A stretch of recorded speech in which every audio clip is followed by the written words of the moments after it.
One of the ideas that I tried to relay when the game first released was to find a build for PvP that you enjoy, practice it, and really hone it and get it down, because how you play the build that you've chosen is equally as important as finding the best build or a build that is effective.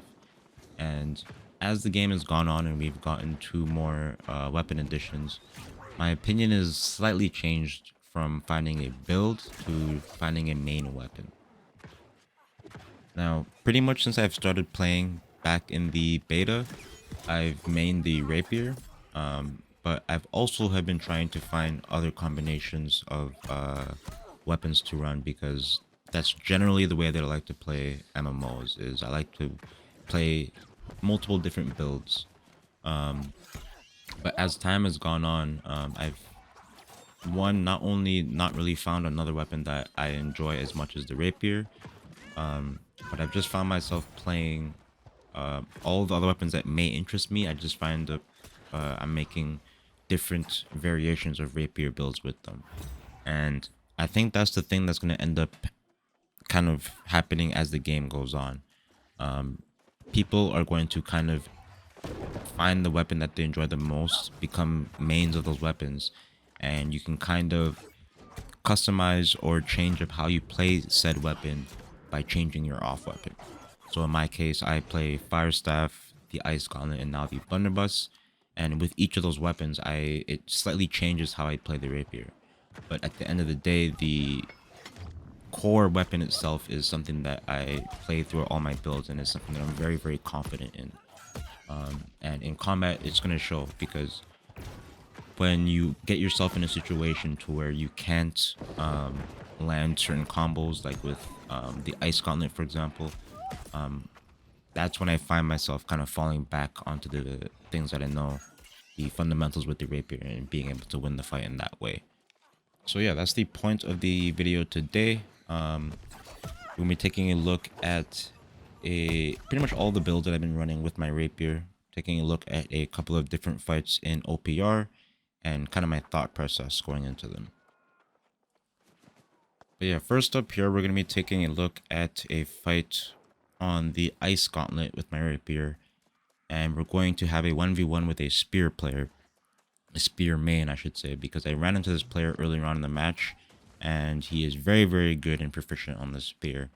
One of the things about this spear is not only are the combos really mean, but it has really good tracking, and he is aware of both of those things. So right away, I don't really want to be taking damage from both the Wraith and the player here, so I'm trying to see if I can just make some space. He's doing a very, very good job of dodging all of my ice abilities, as you're going to see here. I do kind of get to de-aggro the Wraith here, and he just does a really good job of avoiding my Ice Storm.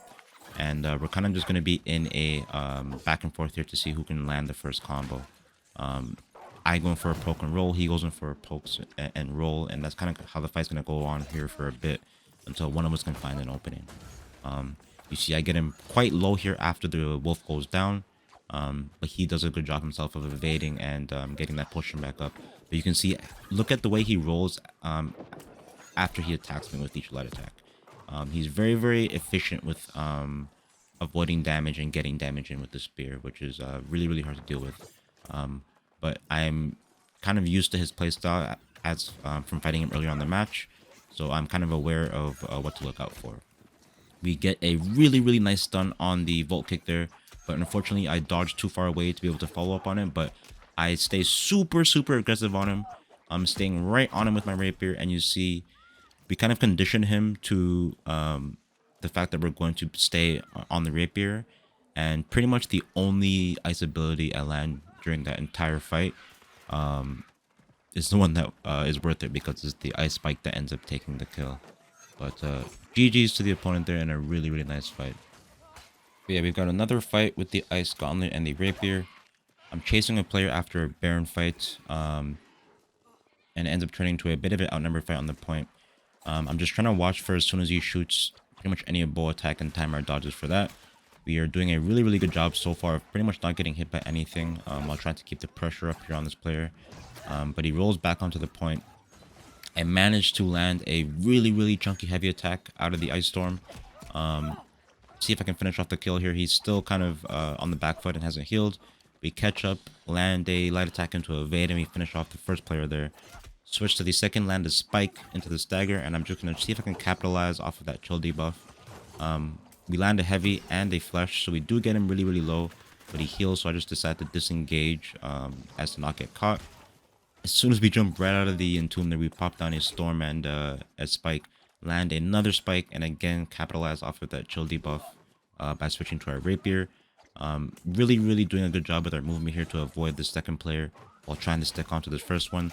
Land a spike again. I think we landed every single spike on that guy to get maximum damage off of her rapier, and I time her parry there, charge up her heavy attack to pretty much make it land before she can do anything out of the parry, and we get a really, really nice 3v1 there.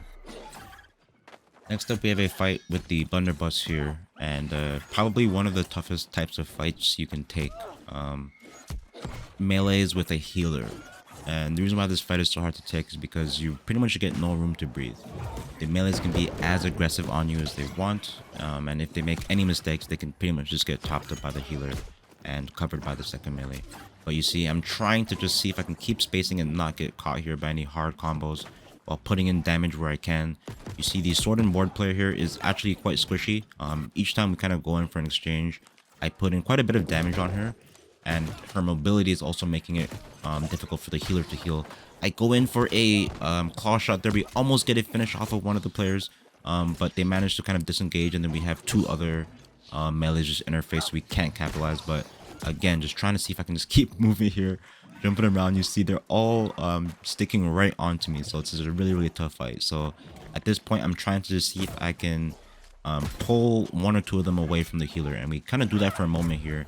I managed to pull the sword and board player away from the other two players, so we're left to a little 1v1 here. So I'm trying to see if I can go ahead and finish her off before they end up showing back, but they kind of see that we're still fighting, so they walk back over, and we're back to the 3v1. So I'm gonna see if I can go ahead and find some time here to get a potion and relocate this fight, because we're in a really, really bad spot right now with pretty much nothing to use as line of sight. So I'm moving around, trying to not run out of stamina and not get caught by any hard stuns. Thankfully, nobody's running a hammer in this fight, so this is making it easier for me to stay fluid.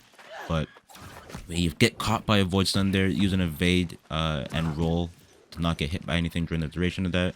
Trying to see if we can find some line of sight here. We do manage to find some terrain, split them up a little bit, but we get hit by his stun or staggered by the wolf there, which kind of gives the other enemies their time to catch up. But you see, as I'm backing up here, I am putting damage into this player each time I kind of back up.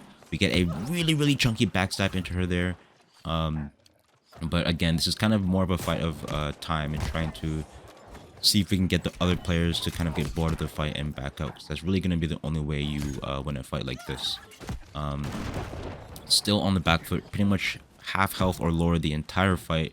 The secondary melee has shown back up, but it looks like the healer is finally gonna go back and allow me some time to get a kill here. So we do a really, really good dodge into a backstab. We go super aggressive on this sword and shield player, and I'm trying to capitalize in this moment that I don't have the healer here. Finally get a parry off on both players, which allows me to finish off that sword and shield player there. Really just buying my time with the blunderbuss, moving and dipping and dodging until I can find that opening right there. And then, unfortunately, the second melee does end up running back to the healer, and it ends up being another 10-minute fight. But a really, really nice fight with the blunderbuss right there. And then, lastly, we have a fight on the Old Faithful, the fire staff and the rapier here, and we're kind of just hanging around outside of Sun here, trying to see if we can find ourselves a little fight. We've got a lot of the enemy team here, so I'm trying to not overextend. Because it's going to be pretty easy to get caught and killed. But I'm just poking people here to see if I can pull somebody back to find a little 1v1. We get a heavy attack into a nice little rapier poke there. But I am taking some shots from the top of the point there. So I decided to turn around after that flame dash just to use these two pillars here as line of sight, excuse me. And he kind of realizes what I'm trying to do, so he kind of just backs up into the rest of the team. But as they get more help here, we're gonna end up being able to pull a couple of players here. So we end up getting 2. I, again, position myself around this pillar as to not just get some extra fire from the point. Charge up a flame dash. We get a really, really nice hit on him, but instead of kind of going in, we go in for a flush into a dodge roll. Dodge that void scream there into an incinerate. We get a really, really nice hit. Then we go in for the fireball. Just a beautiful sequence with the fire staff. Not only avoiding damage and getting caught with the void scream from this first player here, but being able to chain our abilities when we can to find our damage windows to take down that first player. But we're left to the ice gauntlet, void gauntlet user here. And it seems like he isn't heavy armor, so it's just going to be a matter of avoiding his hard CCs. And you see we do end up getting caught with the first one there, and he procs off his void ultimate. So I'm just going to go ahead and flame dash away. And this is a very, very kind of close range build that he's running. So I pretty much just need to keep my space here and win the range fight with the fire staff, and is what I'm doing. We avoid the ice storm. I see that he's going to go in for a void scream there, so we just kind of back up and keep our spacing and take him down with the fire staff. But a clean little 2v1, pulling those guys away from the main Zerg there. But yeah, I think that's going to be the kind of future of New World for PvP, to be honest. We're going to end up... People are just going to be really, really, really proficient with a main weapon. And then we'll be able to customize how we play that main weapon with different off builds. But yeah, let me know what you guys thought of the video. As always, thank you so much for watching, and have a great day.